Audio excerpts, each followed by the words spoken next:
Hey guys, this is DFD, aka Dark Frozen Depths, back with another Kamihime project video.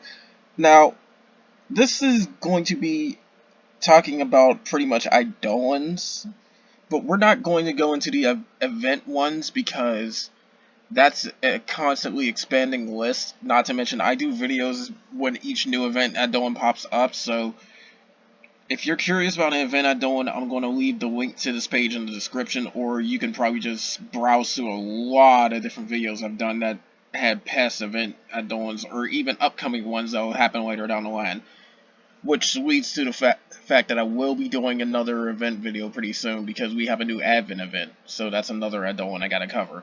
But, anyways, what I will be covering is the Gacha ones, and then also the Guardian Angel ones for when that pops up eventually, because we finally got all of our catastrophe fights.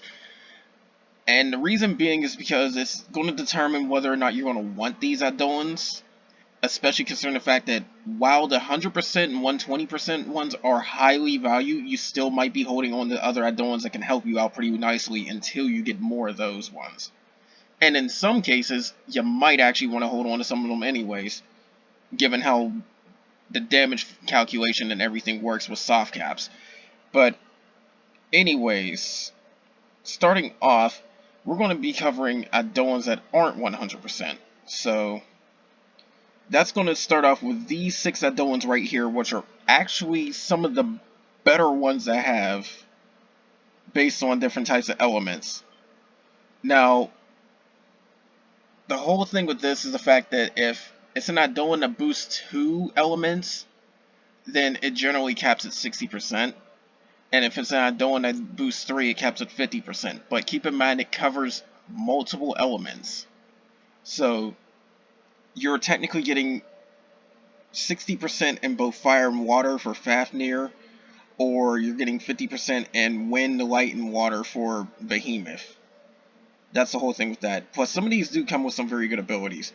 Now, I'm not going to go into the exact details, but this is going to give you info based on how it is.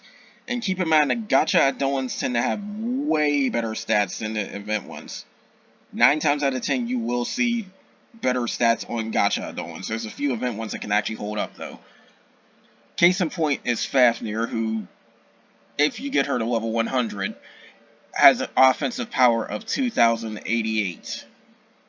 So that means the actual base attack stat is going to increase by that much for all your Kamihime and souls. And then on top of that, she'll give you a nice little summon effect where you can boost your attack and defense for a few turns. So that's another thing. Behemoth is also a pretty good one too, because she gives you a recovery effect, which means you'll cleanse one debuff from your team, whether it be a damage over time one or a direct decrease to attack or defense or an element. So she actually comes pretty handy sometimes, just to have her in a sub slot at the very least. And then on top of that, she has a lot of HP. There's not too many Eidolons that have more HP on her, so you really do need more base HP. There you go.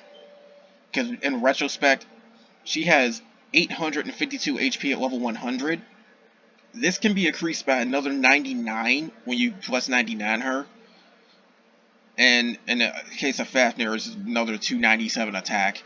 But plus 99 Behemoth, and then getting something like, say, 100% in Defender, is giving you about 2,000 HP to each character. That's actually quite a bit. So you gotta keep that in mind. Now, I haven't talked about Thunderbird just yet, but she's also a decent one to have too. She's Thunder and Light, and she goes by 60%. Now, she can also be summoned for a 1-turn double attack increase, which is actually quite a large one, but I don't know exact amount. But from what I've seen, if I use this and then also use Michael's ability for a double attack increase to everybody, it almost always guarantees it. Those two combined, I've almost always seen it. The only exceptions is maybe a triple attack or the rare occasion I don't get any combo from a Kamihime or something. But it's actually pretty good. Not to mention, if I don't find a friend mana and I don't feel like refreshing, I'm usually picking a Thunderbird because 60% light attack is actually a nice little boost. Now, this one is a hard one to pronounce. I never really got her name down. Mikazuchi or something.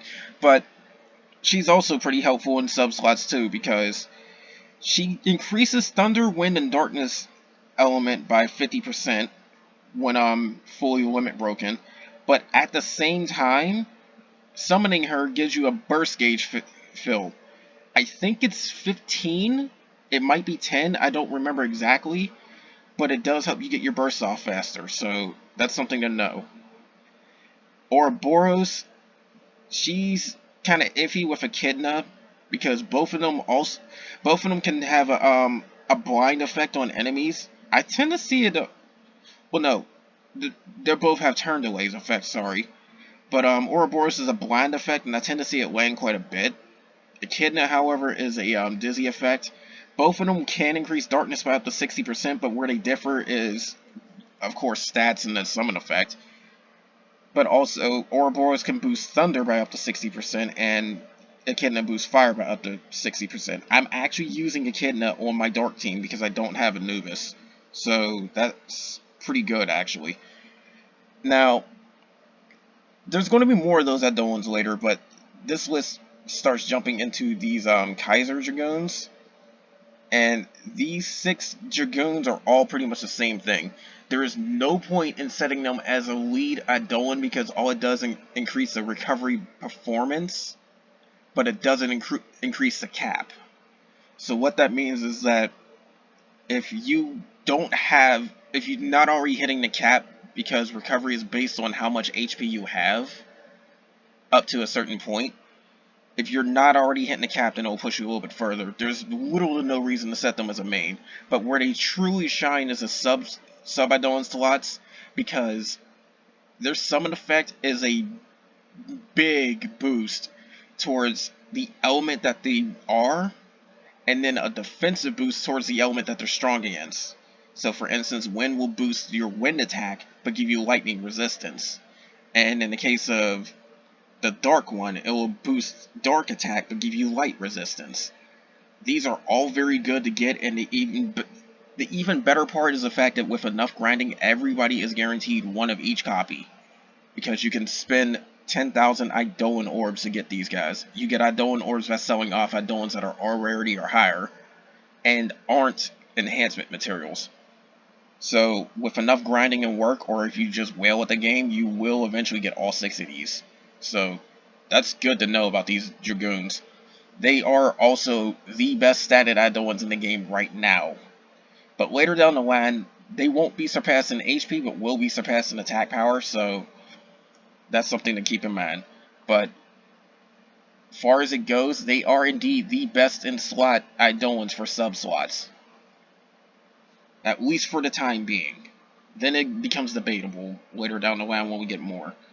But for a very long time, and even then when better Eidolons still come out, they will definitely have a place in sub-slots. Make sure to get one of each of these at the very least. Now, here's where things get a little bit different with Eidolons, because these ones right here are focused on character attack instead of elemental. So that's one thing. They also boost a plethora of different things, depending on which one. For a general consensus, if it's going to give HP increase, then it's going to cap at 60% character attack, which pretty much acts like assault. But if not, it's going to hit 70. So that's something to know. But starting off with Hecatonchires, or it's hard to pronounce that, I just call her Hecaton. She's not too bad to have for light, especially if you're up against a dark enemy where you're already getting an elemental effect boost. But she gives 60% character attack for light characters. So basically 60% assault and 20% HP. Light has a lot of weapons that can get you some seriously high stats, so this just piles on top of that. And then on top of it, she'll even increase your defense when you summon her for 3 turns. I've used this in quite a few fights that actually help out by using friend Hecatonchires. I never really kept one of my own because I have other Eidolons that I wanted to use, but she definitely is a nice addition if you do want to keep her. So she can actually be quite a decent sub slot, especially considering the fact that I forgot to mention this, but there's an effect with some of these Eidolons later down the line where you will need to do something specific. But we'll get to that in a second. Now, this one is Huang Long. They translated the Yellow Dragon for some reason, but it makes sense. She's the same exact thing as Hecaton Chowers, only with different stats, and her summon effect will increase the duration of stun. I pulled so many copies of her, but I also still have her in all of my setups because her stats are still pretty nice. She gets a lot of HP and attack power, and then on top of that, the extra stun duration increase can help from time to time if it lands. So it'll give you like maybe an extra turn or two to pretty much not get nuked by bosses' specials. But Ifrit is a special case because her character attack hits 70%, because this is where it can hit up to 70% with these ones. But she also can increase the burst streak damage. I think it could hit 30%, but I'm not fully sure. But what that means is, when you do a chain of bursts, it doesn't even have to be a full burst. It has to be at least 2 characters burst at once. The final hit will get its damage increased. This is one of the only ways to actually increase that damage, outside of course, doing more burst damage in general. And what makes it even more special is the fact that there are points on the DMM side for the Japanese version where players are actually hitting so many soft caps that this is the only thing that can really increase his burst streak damage. So she may actually be of some use later down the line. And even then, she comes with a summon effect where she increases attack power. That alone is already good enough. So with a nice amount of attack power and some actually pretty good effects, it could be worth keeping her. Now, this one's commonly looked down upon as a bad Eidolon, but she's actually a little underrated. Now, Jabberwock, her summon effect isn't all that great because it lands poison, which is a damage over time effect. Damage over time tends to be very weak when you use them unless you're fighting weaker enemies. But even then, it's still not all that great.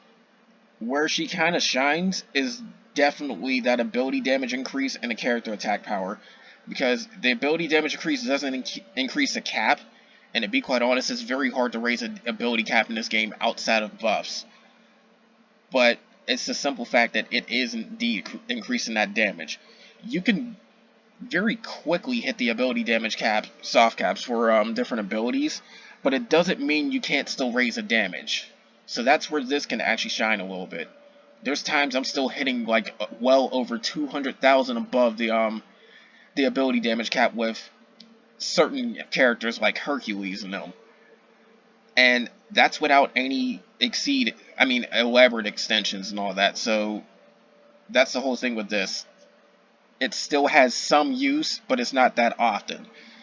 Now, granted, she isn't the best, but she can indeed work if you actually set it up for that. So there's that. But unfortunately, she's overshined by quite a few. You may only just keep her in a sub-slot for later reasons I'm going to explain. Now, speaking of ability damage, this next one is Fenrir, and her summon effect will increase the ability damage of all allies, but it doesn't increase the cap. But putting her as a main is another up to 70% character attack for water, but also a burst streak Eidolon as well. So whenever you get strong enough to start hitting soft caps and all that, this is another Eidolon to look forward to, because you'll start looking towards burst streak damage. Now, Sleipnir is commonly known as one of the Eidolons to keep because of this one effect that she has. Now, summoning her, she can give everybody a burst gauge increase. I forget exactly how much it is, but it is quite noticeable, so it can speed up your burst gauge rate. But where she's commonly used is the fact that not her character attack, which is up to 70%, but the fact that she increases item drop rate. This really does help with grinding quite a bit, but she is win-based, so it's not often you're going to use her for other teams. There's also other Eidolons that will be better for that anyways. But she can indeed help your win team, and she packs a lot of attack power for a base stat. So does Fenrir as well. So that said, they may indeed be worth keeping on the side. So that's something to know. Archangel is another case of Jabberwock, but she actually has a little bit more use because of a noticeable effect that she has. Now, it's the same case as Jabberwock with having her as a main Eidolon, where it's up to 70% character attack for light, and she increases ability damage. But where she actually has a little bit of use is that mode gauge reduction, because it is a raw decrease to the enemy's raging meter. I think by about 10 or 15%, but it still does help at the beginning of a fight, especially in the two catastrophe fights for light, because in those fights you very rarely knock the enemy in the stun, but you actually have a better chance of it with Archangel and anybody that does mode gauge reduction, which you do kind of want, because when they go into raging, either version of it, that light boss will start doing a lot of damage. So there are some cases where you do need the mode gauge reduction. Another case is accessory quest rank 5. You want to get that enemy in the stun as fast as possible. But that's the whole thing with that. It's useful in some situations, probably more so than Jabberwock, but she's another case if you may not keep her. And this last one, Grimkala, it's hard to pronounce her name too. She's another case of a burst streak character. But what she gives is Curse, which I believe prevents healing. So it's a 70% character attack for Thunder, but a burst streak damage for that one as well. And quite frankly, Water, Fire, and Thunder are quite known for dealing a lot of damage later on in the game. So those three definitely could be a very good trifecta to hold on to. So keep that in mind. And Dark is going to be another one where it's an ability damage Eidolon, and I really don't have to keep explaining into the same thing, because again, 70% character attack, ability damage, but where she does shine quite a bit is these two things. Her base attack power is higher than any Eidolon we've seen so far in this video, except for the Kaisers, with a whopping 2466 attack. And keep in mind that it can increase by nearly 300 with plus 99, so she's hitting almost 8,000.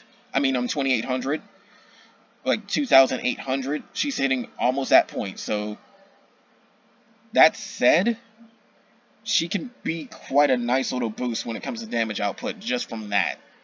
But also, her summon effect lowers the combo rate of enemies, which again will help you quite a bit, because you don't want to get hit multiple times, especially with some enemies. Now, here's where we're starting to get into some really good stuff. These are the coveted ones right here that we're starting to touch on. And these first ones are all pretty good. These first 6 are very, very good. Now, we're going to go down the list for each one, but this is where stats are skyrocketing, especially when you set them as main Eidolons. Belial, who I have for my fire team, summoning her gives an attack boost to all allies, and it's a pretty noticeable one too. And keep in mind, any Eidolon that summons 9 times out of 10 puts it in an Eidolon frame, so it's separate from all the different character abilities. But using her as a main Eidolon gives 100% elemental attack for fire. That's a lot. And there's no conditions for it. Just set her as a main. And her base attack power is also very, very high. It is 2,700. You are basically 3 points away from 3,000 attack power if you plus 99 her. And one that can take it even further is Kieran, and she goes past that if you plus 99 her, but a base attack power of 2,796. And she puts a buff on all allies that prevents you from getting debuffed once, but at the same time, she'll end up giving 100% elemental attack for Thunder, which is also extremely good. And Rudra doesn't have as much attack power as the previous two, but still the same case. 100% elemental attack for water, but also will give a defense increase when you summon her. This one, Haresh Velger, is hard to pronounce her name. She's got almost 3,000 base attack power. That alone is very noticeable. She also increases wind elemental attack by 100%. And even further to prove how much damage oriented she is, summoning her is a defense decrease for enemies in the Eidolon frame. With her, you can easily hit the defense cap with wind. You can easily hit the defense debuff cap with wind. So keep in mind that wind is capable of building up some nice burst damage and even doing it pretty fast. Along with this type of boost, you can have a very, very destructive wind team. Now, this is where things get a little bit special because all the 100% or higher increases from here on out are going to be done with a special effect, and this is what I was hinting at before. For these ones, they will give you a base amount, and then you get an extra increase based on how many sub-slots match their element. So starting off with Monogarmer, it's a base 80% increase, and then depending on how much she's limit broken, you can get it increased up to 100% or even up to 120% at max. But it's based on how many light Eidolons are in your sub-slots. So if you have one light Eidolon, it's at initially a 4% increase. But the more break limits, the higher it gets. It's up to an 8% increase. The thing that does not change is the base amount. The increase per sub-slot will change when you break limit her more times. And I absolutely want her because I am a light main. This is the best elemental attack Eidolon for light for a very, very, very long time. She's yet to be outdone on DMM. But also summoning her increases your combo rate. And light is actually kind of known for having a very fast burst gauge fill rate. So this just helps even further. But she is a light elemental attack based on how many sub-slots you have matching light element. And Anubis is the same thing, but for dark. And she is also the best dark Eidolon for elemental attack, bar none. Because she never gets surpassed, even up to this point on DMM. But what she does is also remove a charge turn from all enemies. So one of those orbs that fills up before they use their nukes, she takes one of those out when you summon her. So Anubis is also not too bad. The only downside is that Dark doesn't really compare that well to the other 5 elements. So that said, you may want to just get Anubis and then call it a day with Dark, but it depends. But keep in mind that Dark and Light both do not have any elemental weaknesses for the player, because the player always gets the advantage. That said, they're both still very good elements to deal with when you don't want to make more than one team. But you still should try to get as much as you can in all 6 elements eventually. But starting out, it's best to focus on as little teams as possible, and these 2 definitely help you out. Now, moving on even further is Hanuman, who happens to be the first of the 120% Eidolons. But DMM eventually got a change where she got increased to 140%. So, that said, she'll go up to 160% eventually, which is a huge boost. But what she also does is the same effect as Anubis and Monogarmer. Now, I don't know if the base amount's going to change when they give this buff to her, but so far it's a 100% increase, and then you get the rest based on the matching wind element for your sub-slots. But summoning her gives you a counterattack to everybody, which I don't know the specifics on how it works, but it may or may not help you out. I don't know. She's mainly used for her main effect anyways. Now, this is where things get a little bit special.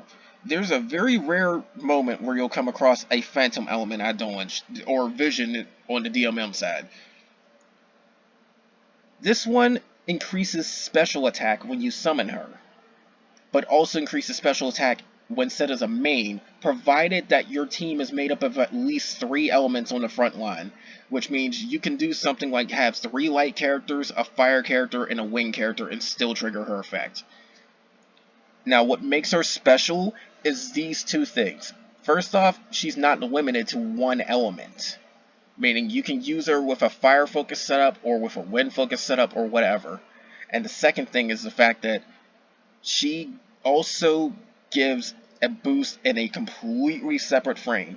You can get elemental attack from somebody else. You can get elemental attack from your soul weapon. You can get assault, or what is called character attack, from your weapons grid and all that. But she's putting something in a completely separate area.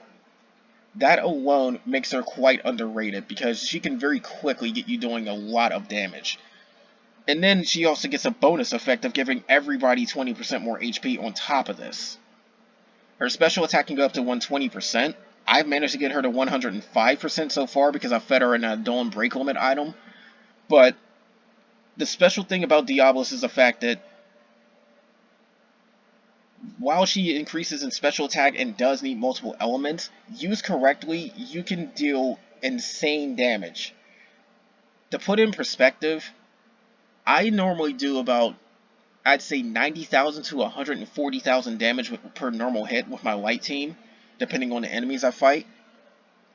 She makes me able to get spiked up to over 200,000 damage per normal hit, but just with my light characters, if I do a light focus using her effect. That's more than enough to make up for the lack of 2 other elements, and then I can also do some very special combos where I can get debuffs or buffs that one element normally doesn't even have. So she's got potential, especially if you're a newer player, because with her alone, and then getting another Eidolon later down the line, combined with the fact that you'll get weapons that can give assault to every element, you can have a mixed element team capable of clearing expert and even ultimate level content for admin events. Out the gate. She's that strong. She's that underrated, in fact. And even then, putting her in a sub slot gives you a special attack increase anyways when you summon her. So she's got some worth. If you ask me, she's worth re-rolling for. But you do want one of these other Eidolons that can give you at least 100% boost.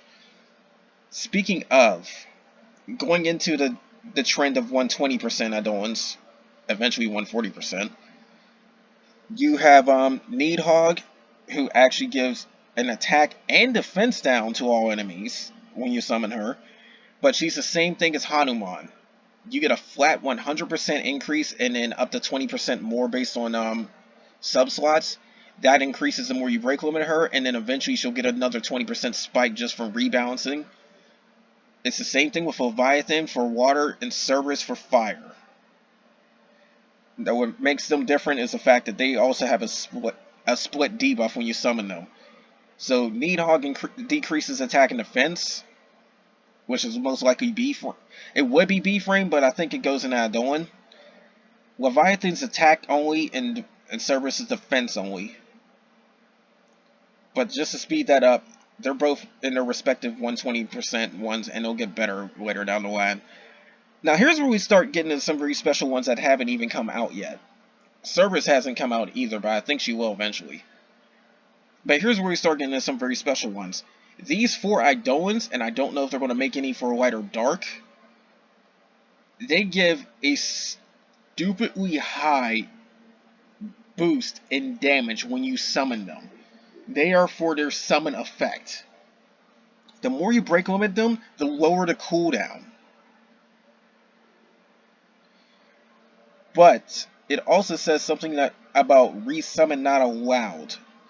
Meaning I think you might only get 1 summon per turn.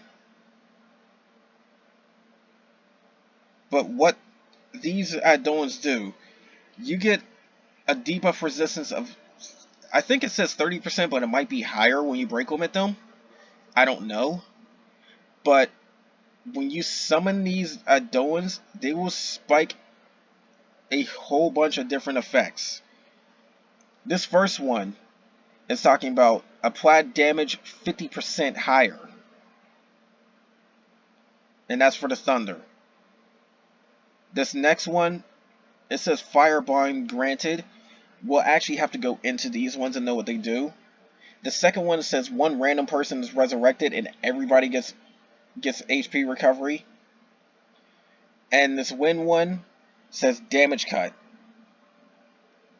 Now, I'm going to go into each one and see what they do. But originally, these were just huge increases in damage spikes.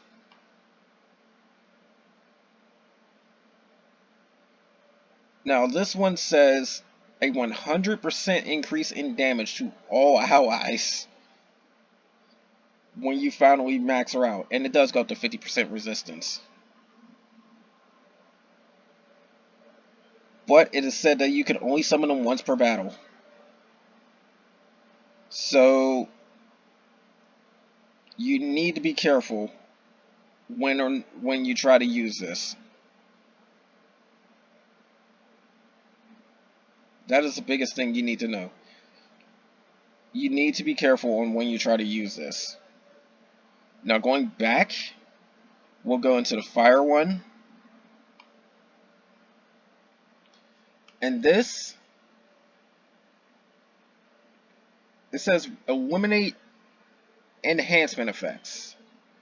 So that means I do believe it removes buffs from enemies. But it also says grant fire. It doesn't go into full details on this, but my guess is that it'll do the same thing where it gives a damage boost. This is another case of only use one time.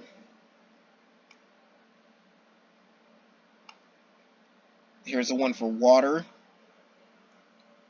It gives up to 2 random revivals, and then gives everybody an HP recovery. The recovery can go up to a whopping 5,000.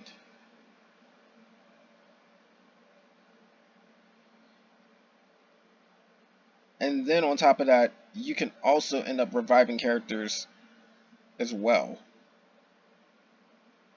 That alone is very good. But again, this is another case of only usable once. So be very sure on when you want to use this.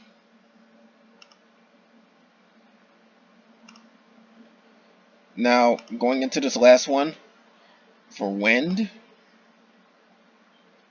this is a huge damage cut she gives, and a very high barrier for 2 turns.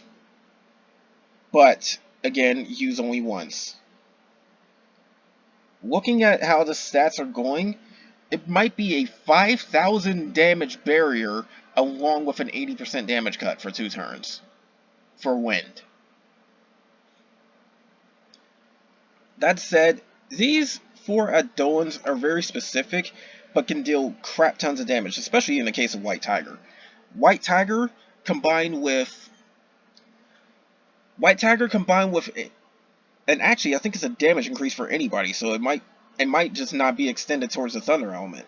But White Tiger combined with a Dragoon is one serious damage spike. Combine that with the Diablos setup and another 100% Eidolon as a main or friend. Preferably you have Diablos as a main and a friend Eidolon that's 100% or higher. Have White Tiger summoned after you summon a Dragoon. You will get one amazing damage spike. You will easily hit damage caps. I'm pretty sure of that. Don't fully quote me on that, but there's a very good chance of that. But now then, when we get into these Eidolons, they're all from the Guardian Angels. And this is where the last ones I'm going to go over, basically. But each one, they have different types of effects that are very good when you summon them. Even this one right here, which is another Phantom Element one. But there's still the fact that they all have very specific things. I'm not fully sure how well worth it they are, but the fact of what they do is actually pretty powerful is one thing to consider. So keep this in mind. This dark one, which my guess is the darkness one, is the first to appear. Combo rate increase for all allies. And depending on how many break limits she has, it can get even stronger effects. So we're going to go into that one.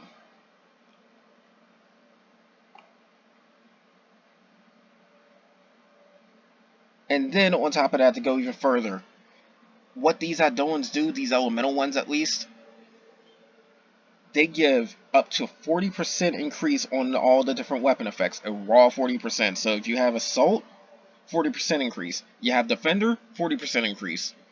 You have Exceed, 40% increase, basically.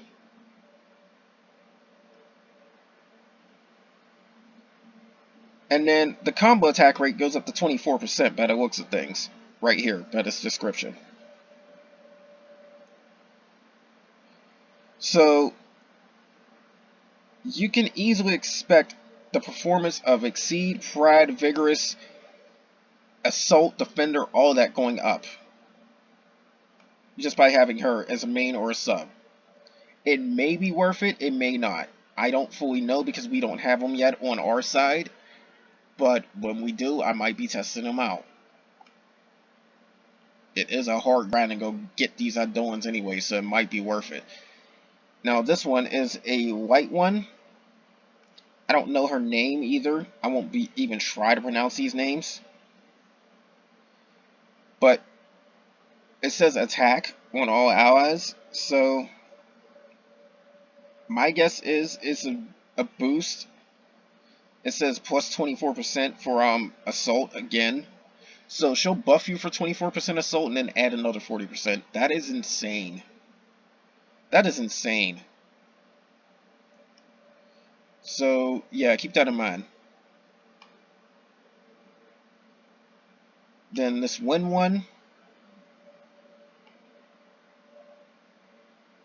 She increases sneak attack. Now what that is,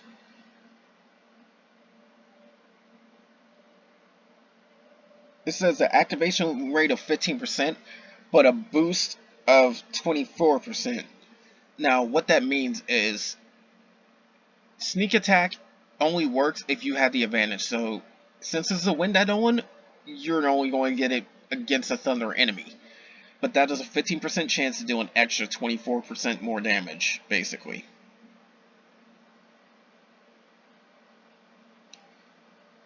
Sneak attack can be pretty powerful, but you have to use it correctly. That's something to know. Not to mention, if you really do have all your elements built up anyway, you'll be using elemental advantage all the time. So you'll definitely be putting wind enemies into the fight whenever a thunder enemy pops up. Now then, this thunder one is a barrier by the looks of it, based on how far she's gone. This is saying that it starts off at like 1200, but it can go up to 2000. So she's another case if you might want her in the sub slots. If you want to be honest, all of them so far are worthy of being in sub slots. But if you're doing the matching element thing with some of these Eidolons up here, you might not be able to do it with all of them. But all of these are quite strong for sub slots if you want to be honest, because of their summon effects. Now, continuing with fire, it says enormous addition. So what this is a vigorous buff, if I'm reading this correctly. So the higher your HP, the much more damage you'll be dealing. And if going by the previous thing, it's a vigorous increase of 24%. So if that's the common theme for them, it'll be a 24% vigor buff. So you'll get up to 24% more damage at max HP. It'll be less if your HP is lower. But vigor is another case where it's like a different separate section based on the damage formula. So it won't get tossed with character attack, in other words assault. It won't get tossed with elemental attack. It won't even get tossed with special attack. So you'll have 4 different multipliers on top of each other. To put that in perspective, if you supposedly get 100% in all 4 of those, that is 100% in assault, 100% in elemental attack, 100% in special attack, and 100% in vigor. That is 2 times 2 times 2 times 2, which is a 16%, a times 16 damage output. Just to put that on simpler terms.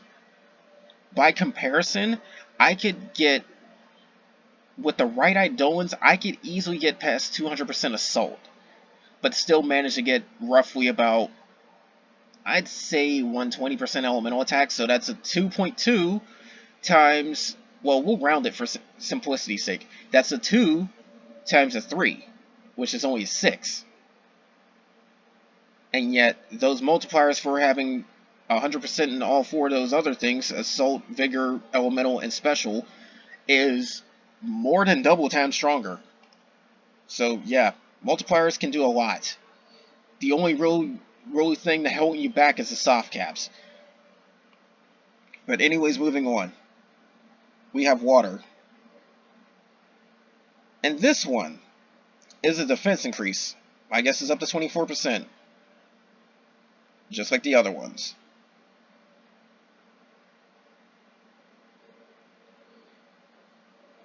Now, I'm seeing this where it says 182nd/3 turns. There are some heroic effects, in other words, the souls, where they turn from a timed debuff to a turn-based debuff. This might be the same case, so I'm not fully sure. So if that's the case, then it will last for up to 3 minutes or up to 3 turns. But don't quote me on that one. Now this one, we will have a Phantom Raid boss. She will be the only Phantom Raid boss we will have, but she's not going to be any joke. At least not until you get super strong. But this one, remember how I said before that combined with SSR Diablos, it could be quite a big boost. There's an event Eidolon that also does it as well, which is the Phantom Golem.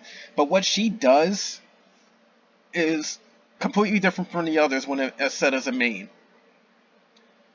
If you have 3 different elements, item drop rate seems like it will be increased regardless, but the attack power of all the characters, doesn't matter what element they are, is increased by up to 100%. So that means you get 100% character attack, in other words, 100% assault, if there's 3 different elements. If you're already meeting the conditions for Diablos, you might as well use this one as a friend. Because what I forgot to mention is the fact that SSR Diablos is best used as a main Eidolon. As a friend, she's only really usable with another Diablos. Otherwise, you're probably shafting yourself. But this combined with Diablos would do incredible damage. To put it back in comparison, you'd probably start off doing about a good 20,000 damage, even if your grid has nothing on it. Yeah. And then, it's saying that she'll increase the burst gauge by a raw 15 to all allies when you summon her. That alone is worth keeping. So, that's something to know. But, anyways, going into things, should you grind for these Eidolons right here? My guess is yes, because they got some very good summon effects. And then you might actually get some use for setting them as a main, because of the raw increase of all these different types of stats and effects. For newer players, it'll definitely help you out a lot, but by the time you're even able to take these guys on for real, you probably don't need them. But you definitely should grind out for these Kaisers. These Kaiser dragoons, definitely grind out for them. You get 1 copy each free no matter what happens, as long as you can trade the Eidolon orbs for it.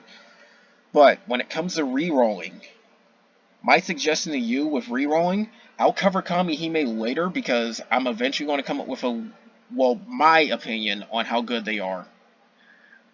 But you should at least get an Eidolon given at least 100% character attack. It doesn't matter whether it's 100% or 120%.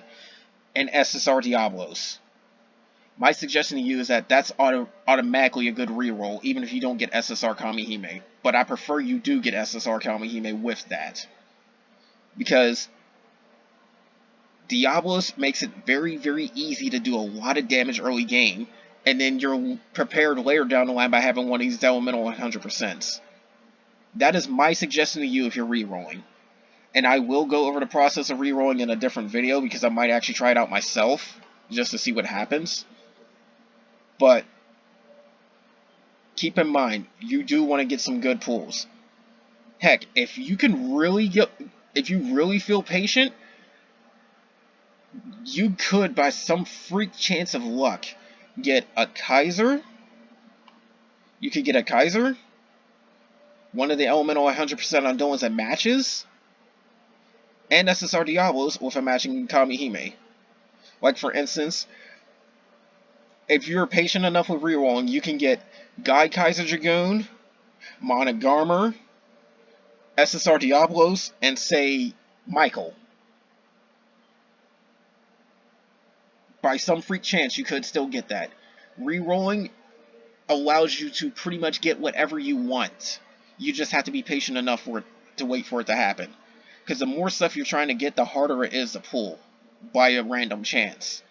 And it is still random rolls, but enough patience will indeed get you whatever you want. It's not likely to happen the more you try to ask for stuff, though, so keep that in mind. But just know that if somebody truly is patient enough, they could start a reroll where they have 5, even 6 SSR in one pull, even 10 in one pull. You just have to be patient enough to do it. There's a very, very low chance of that happening. Like, far less than 1%. But it still can happen. It just depends on how long you want to sit there rerolling. There are people that's gone through thousands of accounts rerolling for all that. This is the main reason why, to try and get one of these Eidolons here that they really want, along with some good Kamihime. That's the main reason why I went over this list. And quite frankly, you've seen how long it is with just the Gacha Eidolons. That's why I didn't want to go through this massive list of these event ones. I'm not saying the event ones are bad, because there are some very good ones, like, say, Tiamat. And, like, Tiamat's a very good one. These special attack ones can be if you use them. March of Sias is a very good one, even if you don't use her in the front lines. But that's the whole thing. And then, of course, there's also Vlad, if they ever give her the epic quest, because her event's already long over. But that's the thing. These event Eidolons are there mainly just to fill the gaps. They're there until you get something better, for the most part. They're there just to fill gaps, basically. Because you will need main Eidolons to really help out with the ones that need matching element in the sub-slots. But, like I said, if you want the basic reroll where you might want to keep it, my suggestion to you is SSR Diablos, one of these 100% Eidolons, and an SSR Kamihime. Doesn't even matter if it matches the element of the elemental 100%. Because you could get something like, say, Aphrodite, who's water, get Anubis, who's dark 100%, and then get Diablos. That's still a good reroll. So, that's my suggestion to you. But anyways, that's all for this video, guys. More of this is definitely going to come soon, because I still got to go through pretty much the SSR Kami list, because those are ones you're really going to want to aim for. But if I do a full-blown tier list video, it's going to include SR and R Kamihime, because some of them are underrated. There is an SR Kamihime that gives an 80% damage cut to everyone but herself. Yeah. That's not even SSR. That's SR. As in the silver rarity, not the gold.